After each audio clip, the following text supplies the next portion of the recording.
Hello students, I welcome you all for today's session. Students, in today's session we are going to be doing a poem, Indian Weavers.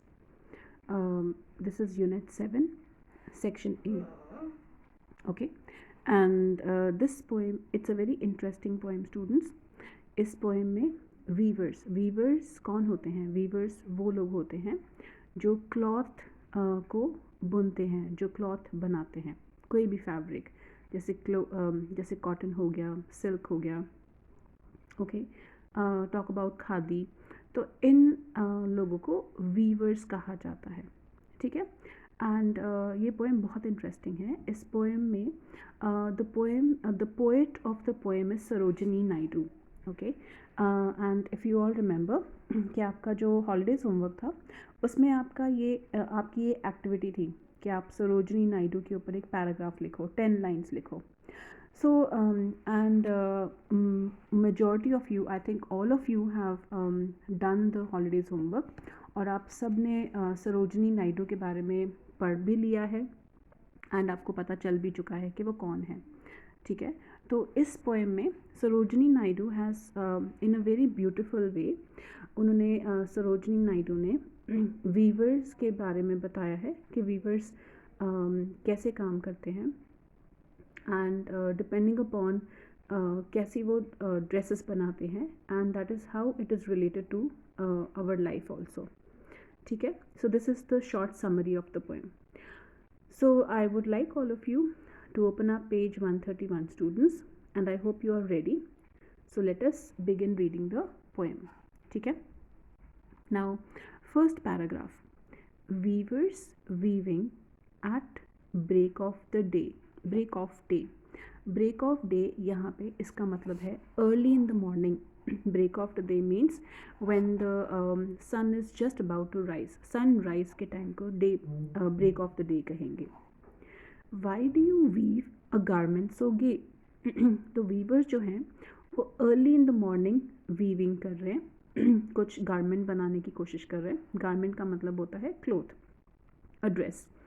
सो गे मतलब इतनी खुशी से, आप क्यों इतनी खुशी से एक ये ड्रेस बना रहे हो. सो वीवर्स क्या कहते हैं, ओके, पोएट क्या कह रही है, blue as the wing of a halcyon wild. ठीक है, वो ड्रेस कैसी है, वो ब्लू कलर की है, as a wing of halcyon. Halcyon students is mythical bird, ठीक है, ancient bird. We are not sure. Mythical का मतलब होता है कि हमें हम श्योर नहीं हैं कि ऐसी बर्ड है या नहीं है, बट स्टोरीज़ में, कहानी में सुना जाता है ऐसी बर्ड्स के बारे में, ओके. सो जो हेलिकन बर्ड के विंग्स जो हैं वो ब्लू कलर के हैं, तो वैसी ब्लू कलर की ड्रेस आप क्यों बना रहे हो. सो वीवर्स क्या जवाब दे रहे हैं, we weave the robes of a new born child. So weavers कहते हैं कि हम न्यू बॉर्न चाइल्ड के लिए, न्यू बॉर्न बेबी के लिए ये ड्रेस बना रहे हैं, okay. So I hope it is clear the first paragraph. Now let us go to the second paragraph. Second paragraph में वीवर्स को पूछा जा रहा है, weavers weaving at fall of night. Why do you weave a garment so bright. अब weavers को पूछा जा रहा है कि fall of a night means students कि अब रात होने वाली है, इट्स ऑलमोस्ट गेटिंग डार्क. तो इस टाइम पे आप इतनी रात को ऐसी ड्रेस क्यों बना रहे हो जो बहुत ब्राइट है. कैसी है वो ड्रेस, अब उसकी डिस्क्रिप्शन है, like the plumes of peacock. Now plumes का यहाँ पे स्टूडेंट्स मीनिंग है फेदर्स, ओके. सो उसकी ड्रेस का कलर कैसा है, feathers of the peacock, purple and green. So अब यहाँ पे सेकेंड पैराग्राफ में, फर्स्ट पैराग्राफ में ड्रेस का कलर था ब्लू और वो बेबी के लिए थी. सेकेंड पैराग्राफ में colour of the dress is purple and green, and वो किसके लिए है, we weave the marriage wheels of a queen. So ये मैरिज की ड्रेस है और वो क्वीन के लिए है, ओके. सो आई होप आपको सेकेंड पैराग्राफ भी क्लियर हो गया है. It's a very simple poem and बहुत इंटरेस्टिंग है. Third paragraph, viewers weaving solemn and still. Solemn का मतलब होता है कि सीरियसली वीविंग कर रहे हैं. Why do you weave in the moon night chill. अब वीवर्स क्या कर रहे हैं, वो बहुत चुपचाप उदास तरीके से वीविंग कर रहे हैं, और वो मून लाइट चिल।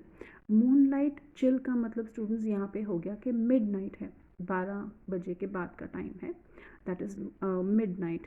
सो इस टाइम पे मून लाइट बहुत शांत होता है, माहौल, environment is very quiet and calm, just like these days, in these days, during these days अगर आप नोटिस करोगे आफ्टर 12 द मिड नाइट बहुत क्वाइट, बहुत शांत होता है।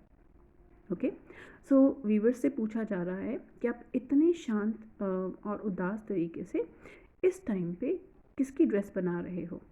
White as a feather and white as a cloud. अब वो ड्रेस कैसी है, वो वाइट कलर की है, वाइट एज अ फेदर या फिर white as a cloud. Weavers क्या कहते हैं, we weave a dead man's funeral shroud. So यहाँ पे वीवर्स कहते हैं कि जो डेड बॉडी के ऊपर जो क्लॉथ होता है वाइट कलर का, हम वो वाला क्लॉथ बना रहे हैं।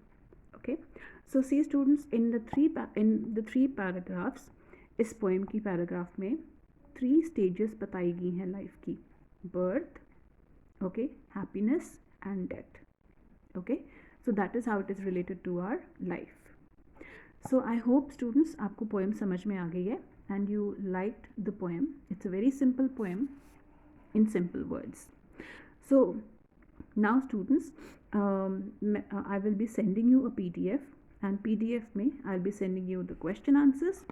Word meanings आपकी book में है, so please note down the word meanings from the book only, and question answers also I'll show you. तो question answers मैं आपको send करूँगी PDF फाइल में, so please copy the question answers in your copies in very neat way, and neatly ये काम करके आपने ये जो work है ये आपने PDF बना के send करना है, ठीक है। So I should receive the PDF the day after, okay। date आपकी mention होगी PDF फाइल में, okay। So one more thing students, अब इस इस वीडियो के साथ जो आपको PDF फाइल मिलेगी उसमें आपको इंस्ट्रक्शंस मिलेंगे about listening skills. So next week आपका लिसनिंग स्किल्स भी कंडक्ट होगा, okay. Listening skills, now you don't need to panic, इतना टफ नहीं है, it's going to be very easy. I will just explain it to you कि listening skills कैसे होंगे, okay. For example, now listening skills, coming to the poem, back to the poem, ठीक है।